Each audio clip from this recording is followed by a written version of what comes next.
amigos da Revista Inteligência. Espero que estejam todos bem, né? Já passou a eleição, estamos em plena Copa do Mundo. O mundo parece menos pior, embora ainda haja vários restos de desgraças por aí.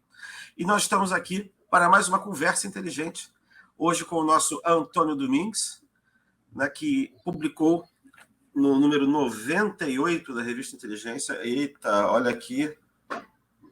Um artigo fantástico sobre um assunto que me interessa muito, né? Todo mundo sabe que eu também estou estudando essa desgraça desse populismo reacionário, né?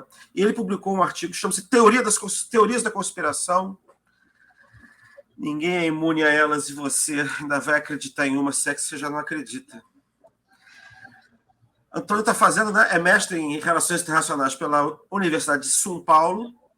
Parabéns para o Antônio, que seu estado vai ser governado agora por um sujeito maravilhoso, iluminado, que não acredita em teorias da conspiração, né? E ele agora está fazendo, estava conversando aqui antes de começar a gravação, processo de seleção para o doutorado. Antônio, muito bem-vindo, cara. Aqui, enfim, estou te conhecendo pessoalmente, assim, quer dizer, pessoalmente nessa realidade aí, mas pelo menos eu estou te vendo, a gente só conversava de zap e e-mail, né? Exatamente. Então, querido, seja bem-vindo. O seu tema é um tema momentoso, entendeu? É um tema que vale ouro, cara, porque, né, essa coisa das teorias da conspiração, para compreender a natureza desse populismo reacionário hoje, a gente não consegue entender como o populismo reacionário funciona para a formação de público, né? Para a formação, como é que ele afeta o comportamento eleitoral. Eu acho que essa que é o pulo do gato, cara. Isso que fica na minha cabeça. E eu, por outros caminhos, também estou tentando entender. A gente está vendo esse comportamento agora, né? Hoje é dia 21 de novembro, 22 de novembro. Né? 23. 23? Eita, fé, tô doente, eu fico Covid, terceira vez. Tá? Mas a gente está vendo gente batendo cabeça em muro de quartel, gente clamando, acendendo a luz do celular para pedir ajuda extraterrestre, né? Golpistas cantando nacional para um pneu. E o diabo é o seguinte: é que esse tipo de comportamento desafia tudo que a gente aprende sobre comportamento político e a suposta racionalidade do eleitor. Tudo bem que a racionalidade, né, a gente fala, não é a racionalidade racionalista necessariamente, né, mas é uma ideia de que é mais, digamos assim, é um comportamento meio pré-iluminista, assim, né, pré-democrático. Assim, mais do que antidemocrático, ele parece pré-democrático. Né? E aí você está aqui para falar um pouco dessa história, cara, das teorias da conspiração. Acho que a grande pergunta inicial é o que é a teoria da conspiração e depois por que é que isso pega e como é que isso está sendo usado para balançar a nossa democracia. Solta o verbo. Então, teorias... Tá, vou soltar. Mas primeiro eu só gostaria de dizer, assim, de explicar minha motivação para esse ensaio, né? Eu acho que a minha motivação é mostrar para as pessoas que todo mundo, né, está suscetível a elas, né? Para trazer dar um pouco de humildade, assim, modéstia para os analistas, né, atuais, né? Porque você pode observar que realmente você, em algum momento da nossa vida, ou até mesmo hoje, a gente tem as nossas, né? Mas elas são inofensivas a maior parte do tempo. O problema é quando elas, né, se tornam, né, uma forma de levar as pessoas à ação e muitas vezes violenta, né? Então é isso. O que as teorias da conspiração, né? Elas, em geral, né, elas dão uma explicação, né? Que faz sentido, né? Tem uma coerência dentro delas, né? Em geral, também elas têm um núcleo, mesmo que seja muito pequeno, né? De verdade, né? Baseado, eles pegam um evento que realmente aconteceu, né? Alguma falha, para chegar e falar, então, aí, em cima disso se cria toda uma teoria, toda uma conspiração, né? Para explicar diversos fenômenos. Atualmente, né? A teoria da conspiração é a fraude eleitoral, né? Que ela está servindo o quê? Para explicar a derrota daquele que deveria ser invencível, né? Do escolhido, tá? Então é isso. Essas narrativas, elas acabam servindo, né, para, em momentos de perda de controle, de incerteza ou de desilusão muito forte, né, você ir lá e trazer, né, uma solução para isso. Então, a pessoa, ela, que são o quê? Por exemplo, se tem as motivações epistêmicas, né, que são que, eu quero saber, entender, né, o que está acontecendo, né? Eu quero ter uma segurança subjetiva, né, diante do aleatório, do improvável, né, do inexplicável. Né? No caso atual, por exemplo, né, para uma parte mais fanatizada do eleitorado bolsonarista, poxa, a gente ia ganhar. Né? Todas as pesquisas que eles recebiam, né, essa parte, né, davam exatamente, né, essa impressão, vamos ganhar. Né? O que o próprio líder, né, o Bolsonaro, falava. Tudo levava a crer que haveria uma vitória, né, até mesmo no primeiro turno. Aí, quando isso não acontece, né, as teorias da conspiração vêm para dar um desfecho, para a pessoa chegar e falar, olha, roubaram, foi uma fraude, né? Só conseguem nos vencer assim. Né? Existe uma conspiração global, né, contra o movimento conservador, né, que na verdade é reacionário, tá? E aí também existe a motivação existencial, né, que é a nossa necessidade de sensação de ter controle, né? Então, a partir do momento que você acha, né, você sabe o que está acontecendo, você, né, acaba tendo mais controle, né, pelo menos a sensação, né? Isso foi muito, por exemplo, isso aconteceu bastante durante a pandemia, né? Então as pessoas tinham, como assim uma pessoa, né, se alimenta ou tem contato com um animal silvestre e de repente o mundo inteiro, né, está trancado dentro de casa, as UTIs lotadas, muita gente morrendo, né? Então na hora que você dá uma explicação, né, aquilo traz um conforto cognitivo. Tá. Então tem Olha essa só, também. deixa eu fazer uma outra pergunta que tem a ver com isso. De fato, essa coisa da teoria da conspiração é uma coisa antiga. Eu acho até que na política, antiga, eu acho que sempre existiu. As explicações, digamos, pré-iluministas, todas tinham uma base não exclusivamente conspiracional ou baseada em outro sistema de crenças que não aquilo que a gente passa a crer ser o racional do século XVIII para frente. Né? Eu estava lendo outro dia tem uma coleção sobre milenarismo, foi organizada pelo Richard Popkin. Eu estava vendo uma da época da Revolução Gloriosa, da década anterior na Inglaterra,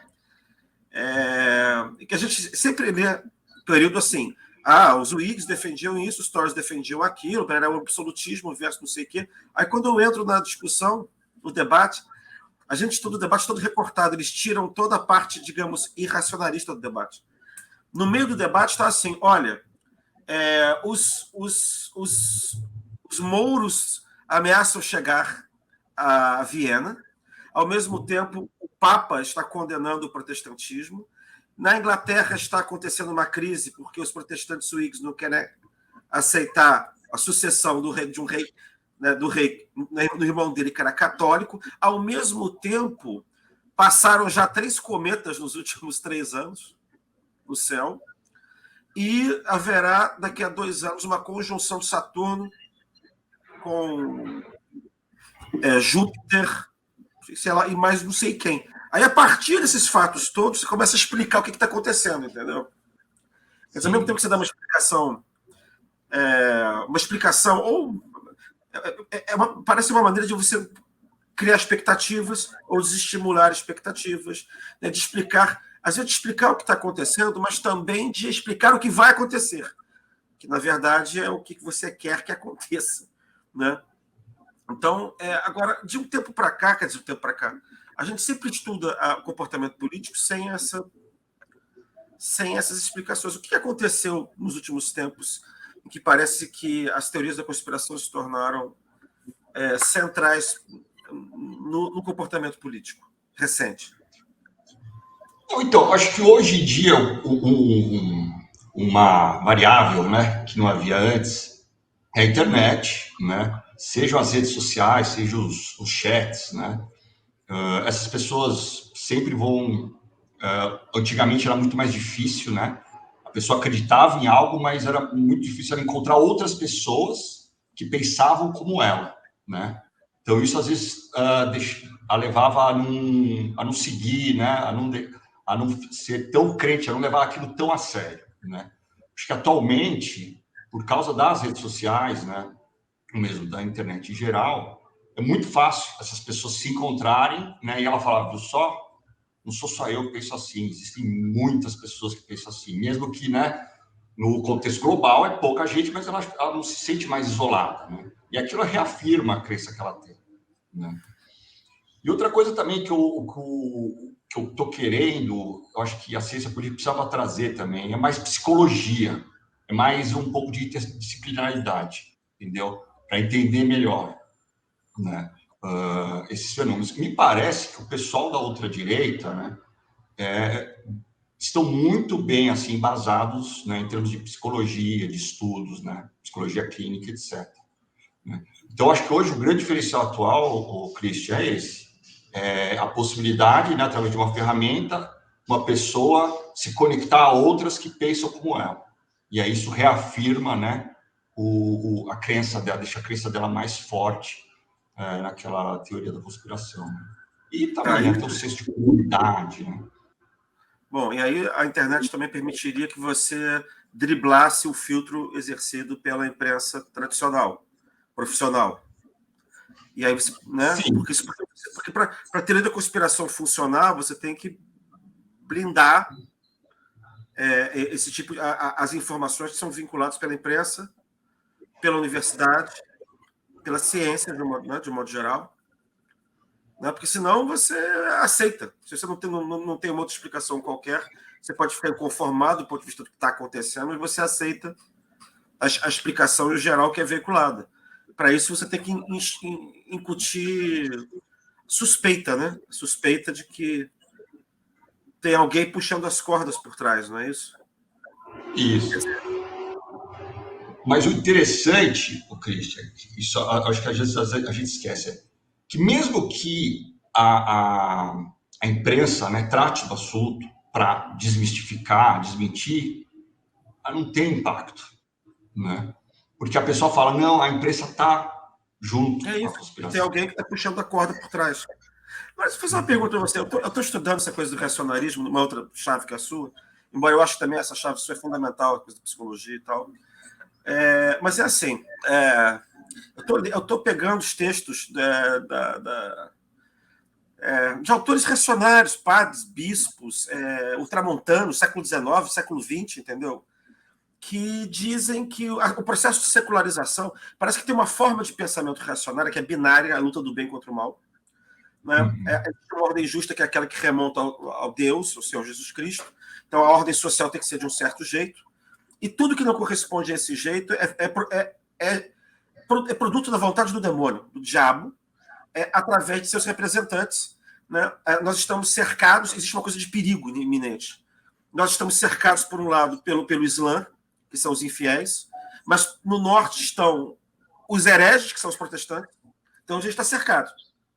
A gente tem o perigo. E aqui dentro tem os representantes deles. Todos representam o demônio, de alguma maneira.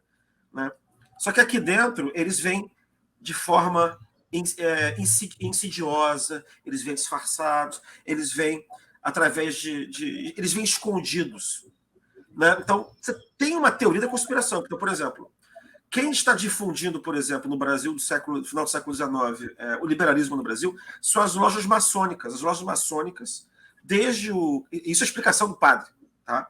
Desde o século XVIII, elas trabalham dia e noite escondido para destruir a religião católica. Tá? Então, quer dizer, você tem uma ideia de que tem alguém em algum lugar que tem uma central, é uma espécie de uma internacional, tá, que está fazendo isso. Agora, o que é engraçado, isso eu queria saber a sua opinião também, é que você encontra isso no século XVIII, XIX, dos dois lados. Quem ataca os jesuítas, por exemplo, o Marquês do Pombal está atacando os jesuítas, a igreja, para poder racionalizar e modernizar Portugal. Ele escreve um livro que atribui todos os males de Portugal, nos últimos 2 séculos anteriores, à presença dos jesuítas. E ele descreve os jesuítas como uma internacional onde está tudo concatenado para tentar destruir o poder dos reis. Então, isso parece um mecanismo meio... Aí eu não sei se isso é uma coisa que existe de barato, sei lá, alguma explicação tipo da natureza humana acreditar, sabe, teorias da conspiração. Mas isso é uma forma de pensamento que eu não sei se isso foi criado pela igreja, porque a igreja é uma central, a igreja é uma internacional que é sediada em Roma, a igreja católica. E ela realmente faz isso. Aí eu não sei se ela cria essa maneira de agir, de pensar, e contra ela se faz a mesma coisa. Se imagina que, quando você faz contra ela, você diz que ela age assim, aí ela pressupõe que também existe uma central do diabo em algum outro lugar que está operando contra ela dessa maneira, com inimigos internos e externos. Entendeu? Em outras palavras, será que isso não tem uma fórmula maniqueísta antiga de pensar que seja assim? Entendeu? E às vezes não tem nada, porque a gente sabe que o processo de secularização não saiu da cabeça de 3 ou 4 pessoas que estavam reunidas em algum lugar, como esses caras pensam. Eu acho que a secularização é produto da vontade do demônio. Né? Mas assim, será que o fato deles acreditarem nisso não os faz agir dessa forma? Ou seja, eles montam uma internacional neofascista que faz onde tem uma espécie de um manual qualquer lá, que diz como você pode espalhar, e aí eles agem como eles supõem que os inimigos estejam agindo, embora não haja esses outros inimigos agindo em concerto. Mas eles fazem dessa maneira. Você acha que você acredita nisso?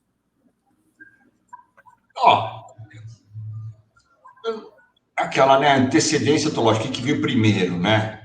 Criaram as teorias da conspiração, aí, né, os humanos, né, começaram a pensar dessa forma porque os fizeram pensar assim, ou, né, os humanos têm essas necessidades, nessas motivações psicológicas, né, e em razão disso, quando as teorias da conspiração são muito atraentes, né, para a psique. Não que a gente precise, naturalmente, mas eu acho que é muito atraente, né, você dá para coisas complexas, né, ao aleatório, né, para o injusto, né, lógico que é da perspectiva da pessoa, né, e você dá uma explicação fácil, digamos assim, né, é bastante atraente, né, para muita gente.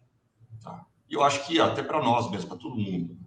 Acho que é isso, é essa atraência de dar uma explicação total, né, e simples para coisas inexplicáveis, incompreensíveis, né? Acho que é aí que está a atração, né, delas. E qual é a sua Mas você hipótese? sabe que... Oi, fala. Não, só que eu queria que você falou ali da Igreja Católica, né? A propaganda, né? A palavra vem a Igreja Católica que inicia, né? De propagar, né, o catolicismo. Né? Interessante você ter trazido aí a Igreja. Porque eu fico acreditando que existe um arquétipo na forma de pensar que é sempre assim, que é sempre uma ideia de que nós estamos bem, você não reconhece que você é produto de uma certa ordem que foi construída, um sistema de crenças, você vive um sistema de crenças que é dado como natural, e de repente, quando as coisas dão errado, você começa a imaginar que existe um espelho invertido seu operando do outro lado. Ou seja, que existe em algum lugar... Vamos pensar, vou dar um exemplo concreto. A Internacional Comunista sediada em Moscou. Todas as descrições que se faz do funcionamento da Internacional Comunista em Moscou são idênticas ao funcionamento da Internacional Católica sediada em Roma. Entendeu? Ou seja, ela é hierárquica, ela tem um chefe, ela tá atuando de forma proibida, encapuzada em todas as partes do mundo, ela é extremamente perigosa. Tem uma ideia também estranha de que os seres humanos são todos umas massinhas, que todos os seres humanos são folhas em branco. Os seres humanos serão o que você colocar neles, entendeu? Então é uma concepção totalmente idealista da realidade. Né? Assim, se você for ensinado pelo demônio, você será demoníaco. Se você for ensinado por Deus, você será divino. É exatamente igual. Entendeu? O esquema de pensamento binário, entendeu? Binário, bem, mal. O mal tá fora, ao mesmo tempo ele está infiltrado por dentro, mas ele nem sempre se apresenta como demônio, né? Ele não se apresenta como uma serpente, às vezes ele se apresenta na forma de uma mulher, ele se apresenta na forma de um fruto, ele se apresenta na forma de um amigo, de repente o inimigo só pode ser sua esposa, entendeu? E aí você está sempre desconfiando. Por isso que eu fico pensando se essa coisa da forma como você pensa a partir da organização da Igreja Católica não cria um arquétipo que se secularizou e permite ser repetido dessa mesma forma, entendeu? Sobretudo em tempos de crise. Às vezes pode ser pelo simples de, olha, deu certo, dá certo, funciona, né? Assim como a gente vê hoje muitas das técnicas, né, da propaganda nazista, né, sendo repetidas, é porque elas funcionam, né? Acho que talvez uma vez que uma pessoa vem com essa explicação e ela tem certo êxito, né, ela se difunde, outras pessoas vão querer copiar, né? Mas em relação ao que você falou da folha em branco, Christian, era isso. Acho que assim, uma das minhas grandes motivações para escrever esse texto é dizer, olha, as pessoas não são, se elas fossem crédulas, né, folhas em branco, elas acreditariam em todas as teorias da conspiração que passam por ela, entendeu? Mas não, a pessoa escolhe, entendeu? Não é conscientemente, mas a pessoa escolhe. Né? Algumas teorias da conspiração vêm, ela já, não, mas isso aí está muito estranho, isso é pau furado. Mas aí, uma vez que vem uma que se encaixa, né, que preenche aquele vazio que ela está sentindo, aí ela acredita, entendeu? Acho que se fosse uma folha em branco, acreditaria em todas, né? Mas não é bem assim que acontece. É engraçado como existe uma fixação da extrema-direita. Esse grupo que eu chamo de reacionário, porque eu acho que a base do reacionarismo, que o conservador é uma coisa meio de tradição. O reacionarismo é a crença e a aposta no irracional. No irracional, o que eu estou querendo dizer é a ideia, são as teorias da conspiração, a crença no funcionamento do ocultismo, de forças cósmicas, enfim, histórias que não têm comprovação científica histórica, em fatos, né?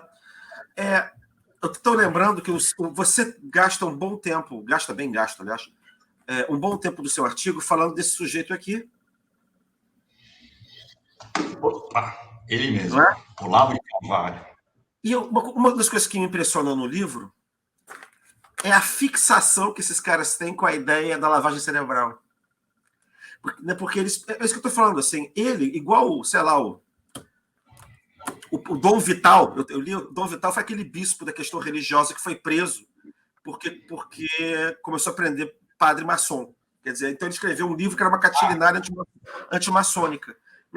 O Olavo de Carvalho é exatamente igual. É assim, existe uma crença na conspiração, mas existe uma fascinação com a ideia de que é fácil enganar os outros, que existem técnicas de enganar os outros. Né? E que, naturalmente, é a esquerda. Antes era a maçonaria que fazia, agora é a esquerda, o gremichanismo cultural, sei lá o que é. Né? E eu acho que você lembra bem, o Olavo gasta páginas e páginas falando de... sobretudo depois da Segunda Guerra Mundial, né? E sobretudo a esquerda desenvolveu técnicas de manipulação mental, lavagem cerebral, tem um monte de outros nomes, para projeção, não sei, neurolinguística, sei lá o que é. Existe uma fixação por esses assuntos. E aí eu fico pensando o seguinte, será que isso não é... já que na teoria da conspiração eles acham que a esquerda faz, deliberadamente, no laboratório, entendeu? A primeira coisa que vem à cabeça da gente é, cacete, eles vão fazer isso. Se eles acreditam que os outros fazem, eles vão querer fazer de uma forma mais sistemática. Você acha que isso é feito de maneira sistemática? Tem uma central, olha a teoria da conspiração aí, tem uma central meio que produz isso aí, a teoria da conspiração. Não, ó. Quem crê em teoria da conspiração conspira? Faz uma teoria da conspiração, como é que é? Ele organiza... Entendeu? Tem essa também, né? Porque eu acho que essa explicação, né? Por que os esquerdistas, né, os comunistas, por que eles pensam assim? Eles foram uma lavagem cerebral, uma doutrinação que ocorreu desde criança, através dos professores, né? A elite, etc. Né? Quando, na verdade, né, o que a psicologia hoje, né, a clínica científica que está constatando é que a gente não é tão manipulável assim. Né? A gente não é momentos, pessoas, né, tem razões. Por exemplo, eu estava lendo um artigo recentemente de psicologia evolucionista. E ele, por exemplo, a tese que ele dá da revisão da literatura é que as teorias da conspiração, as fake news, os rumores, tá, eles têm o objetivo não é manipular as pessoas, mas sim de coordenar. Né? Todo mundo sabe mais ou menos, né, o que pensar, como pensar. Muitas vezes a pessoa nem acredita nisso, né? Ela está acreditando naquilo por fazer parte do grupo, né? Tem também essa motivação social. Né? Mas, Cristi, em relação a essa de haver uma central, eu não acho que exista uma central, né? Mas assim, tem uma foto, acho que é muito emblemática do Eduardo Bolsonaro com o Steve Bannon, né? Você pergunta por que, com todas as tecnologias que a gente tem, por que a pessoa precisa ir pessoalmente? Eu já estou indo na minha, né? Você vê que estou. Por que a pessoa precisa ir pessoalmente encontrar uma pessoa e trocar malas, né? Então, assim, para mim, que há um manual, né? Que há um conjunto de técnicas, né? Que podem ser reproduzidas, repetidas. Eu acho que sim, porque assim, é incrível como o bolsonarismo copia o trumpismo, né? Como o Erdogan também, ai, me escapou o nome dele, da Hungria. Ou é o Orbán? O Orbán, entendeu? É tudo muito parecido, entendeu? É muito parecido. Mas assim, Então, me parece que sim. Porque, cara, é tudo igual, você repara? Os reacionários atacam. Os reacionários dizem que. Olavo de Carvalho, que o mundo está decaindo desde o Renascimento. Que ali teve a reforma protestante, ao diabo aí. Entendeu? O auge da civilização foi a Idade Média. Aí depois tem o iluminismo, maçonaria que trouxe o liberalismo. Depois é a Internacional Comunista, que difunde o socialismo e o bolchevismo. Aí você requenta essa história com o Foro de São Paulo. É a mesma estrutura explicativa, é a mesma. É muito fácil de decodificar, de ver que é a mesma chapa. Você só muda os nomes, entendeu? Mas a estrutura argumentativa é sempre a mesma. Né? Sim. Desculpa, que você Agora, falou de demônio, né? O demônio. O demônio, ele mesmo fala no livro dele, né? Que é o globalismo, parece esse ideia do satanismo, tá? Por quê? É um poder onipresente, invisível. Não, e repara que engraçado, o globalismo, ele é uma versão, é um negativo do universalismo católico. Ele também é global, como se fosse a Igreja Católica, porque católico significa universal, né? Só que ele é o anticristo, ele é a igreja do anticristo, é a igreja do diabo. Isso sempre é pensado nessa chave do oposto.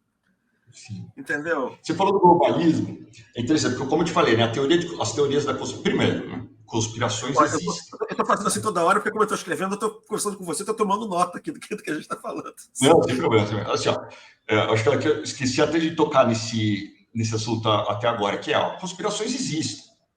Né? Eu até dou alguns exemplos no meu artigo, né? Como a do Plano COIN. O Plano COIN foi uma conspiração. Né? O golpe de 89, né? O golpe militar, foi uma conspiração, elas existem. Né? Até eu coloquei, né? Uma frase de um dos estudiosos de teorias de conspiração, que é: conspirações existem, mas a conspiração não existe. Né? Então, voltando para o globalismo. O globalismo, ele é um bom exemplo porque ele tem um fundo de verdade, ele tem um núcleo de verdade. Existe o globalismo.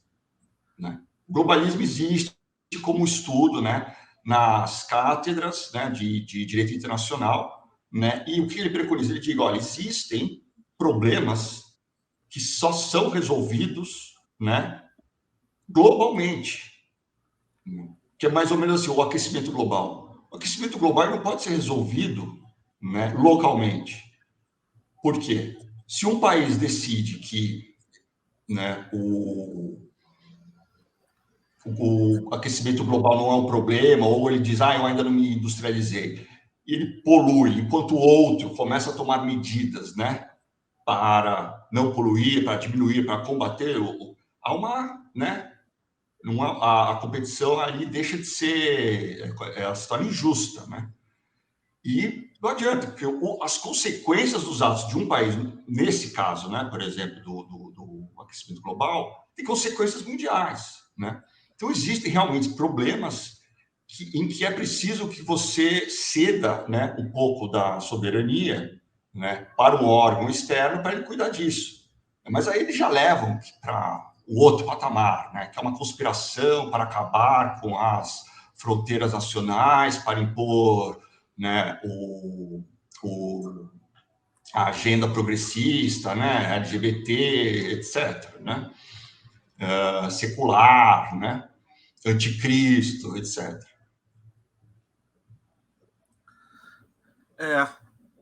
Essa coisa do anticristo também é muito forte, né? Você vê a identificação do anticristo, sei lá, o anticristo hoje é o Lula. Eu acho que tem até uma coisa meio milenarista na maneira de pensar a política, porque assim, o milenarismo diz o quê? Que antes do milênio, né, que da era, as histórias milenaristas são assim: o Cristo vem antes do advento do milênio, que aquela era 1000 anos de paz e tranquilidade, paradisíacos, ou Cristo vem no final. Aí você monta o negócio do Apocalipse, que são os sinais do Apocalipse chegando. E um dos sintomas do Apocalipse é uma crise geral, e aí aparece um falso Cristo, que é o anticristo. O anticristo pode ser o Papa para os protestantes, pode ser os protestantes para o Papa, pode ser o Ayatollah Khomeini para a cristandade. Né? E aí, no caso agora, de alguma maneira, parece que o Lula é o anticristo, que ele aparece fingindo que é Cristo. Aí se revela que ele é o anticristo, a Lava Jato. Né? E aí vem o verdadeiro Cristo, que é o Bolsonaro, entendeu? Quer dizer, eu acho que eu tenho a impressão de que existe na base dessas teorias da conspiração políticas, né? Existe um arquétipo qualquer que é tirado do pensamento reacionário que é dessa estruturação narrativa do combate do bem e do mal, da igreja contra o demônio, do anticristo, da vinda de Deus, a ideia de que Cristo está encoberto, né? Dom Sebastião, não, Dom Sebastião é o cara que vai voltar, né?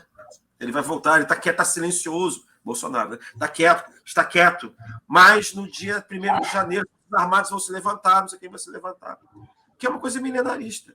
Quer dizer, eu tenho a impressão de que para entender as formas, a estrutura de pensamento do pensamento reacionário, e aí inclusa as teorias da conspiração, a gente consegue entender melhor, não sei se é uma hipótese, compreendendo essa forma primeira de pensar a luta política que foi estruturada pela teologia católica, entendeu? Protestante, eu não sei, que eu não entendo nada de protestante, estou estudando católica. Não, eu sei. Eu acho que é simplesmente assim. Nós temos uma teoria, a psicologia cognitiva, né? Ela fala que nós, o Daniel Kahneman, que é um cara que estuda isso, ele até mostra que em certos momentos, por exemplo, você vai querer uma solução ou você vai acreditar na primeira versão que você recebe alguma coisa, em momentos que você, por exemplo, está mais cansado, né? Está mais deprimido, etc. Eu, por exemplo, já caí em golpe que eu achei que eu nunca ia cair, porque foi no momento que eu estava muito cansado, tá? Você abaixa a guarda e já era, né?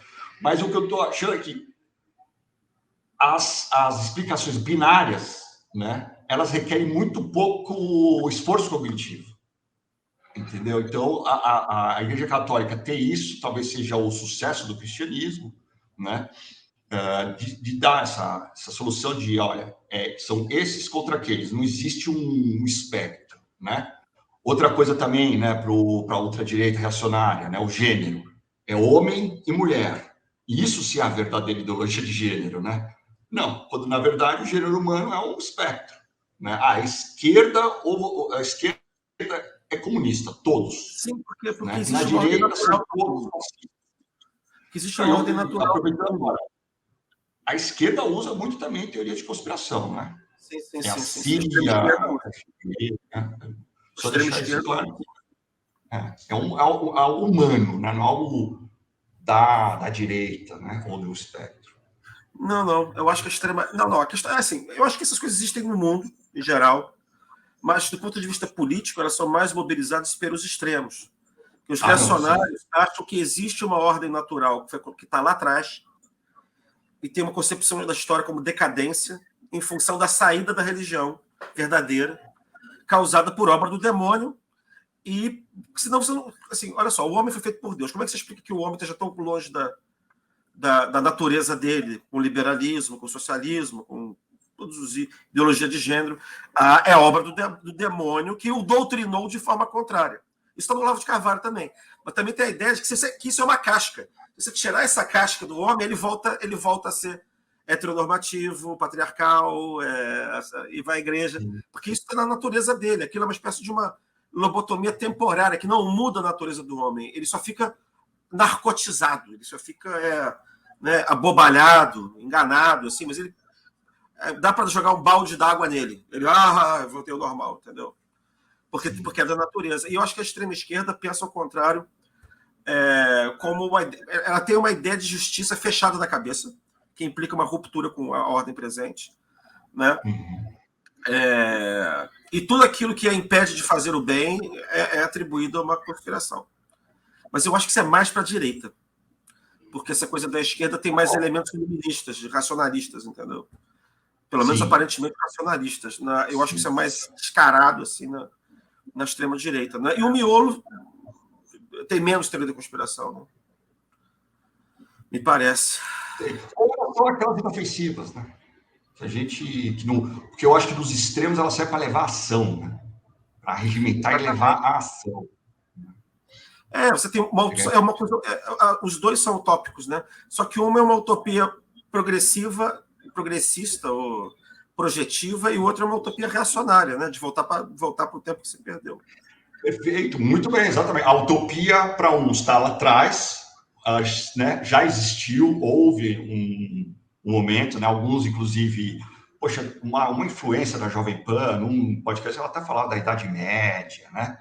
Como a idealizada da Idade Média. E para, né, a extrema esquerda é o futuro, né? Está lá no futuro, é atingível, exatamente isso aí. Mas é sempre uma chave de ruptura com o presente. O que é gozado é que a utopia futurista, ela dominou o século XX, né? Sim, a industrialização. Até o fascismo teve que é um negócio reacionário, teve que se disfarçar de progressista, né? Com o futurismo, essas coisas todas assim. E agora parece que a gente está mais numa onda... o fascismo meio que se constrói em reação com e contra o bolchevismo.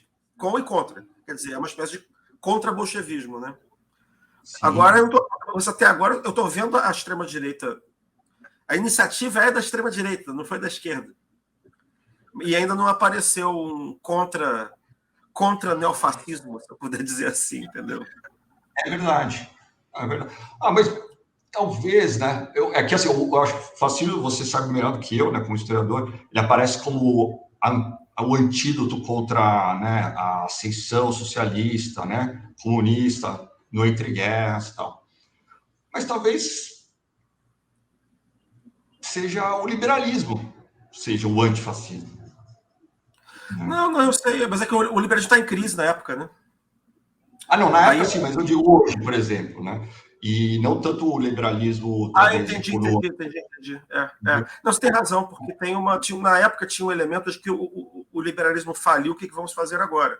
Aí tem o bolchevismo do lado como antiliberalismo, aí você cria uma espécie de antiliberalismo de direita, que é o fascismo. No momento, pelo menos no discurso da extrema-direita, o que você está jogando o liberalismo político, chamo de liberalismo democrático, para distinguir do neoliberalismo. Você está jogando o liberalismo democrático e a esquerda no mesmo saco, como se fosse a mesma coisa. E isso é diferente. Isso não é igual, não. Nos Estados Unidos, a esquerda é a liberal, né? É a liberal, são os liberais, né? Isso. Hoje em dia, olha essa, Cristian, tem um novo movimento vindo, né? Que é o do Guin, né? O ideólogo do Putin, né? Não é fascismo.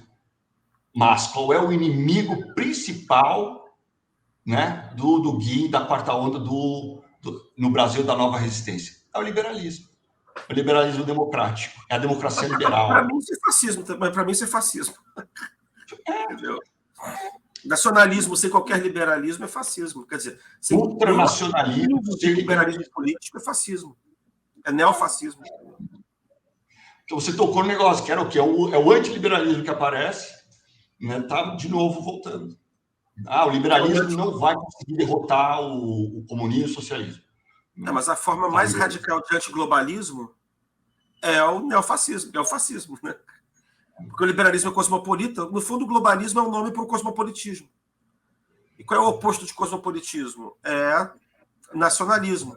Embora o reacionarismo, eu não sei se o reacionarismo, não sei se é nacionalista, não. Eu diria que ele é até universalista. Afinal, Cristo, a mensagem de Cristo é para todo mundo, né? Ai, meu Deus do céu, já vai ficar horas aqui discutindo isso. Que coisa infernal. Divina e infernal. Muito bom. Já que a gente está falando em termos dicotômicos. Querido, foi um prazer falar com você. A gente vai voltar a falar numa futura colaboração sua, que virá em breve, espero. Né? Te agradeço por poder participar aqui dessa conversa super inteligente que eu tive aqui com o Antônio Domingues. Então, foi uma conversa mesmo, a gente ficou gostoso, né? A gente conversou, trocamos ideias. Foi muito bom mesmo. Para mim, é sério, não é demagogia, não. Eu estava tomando nota aqui. Do que das ideias que você estava falando, eu estava tendo também. E é assim que a gente faz boa pesquisa. Né? Exatamente. Um abraço, Antônio. Um abraço a todos. Um abraço, Cristiano. Tchau, tchau. Tchau.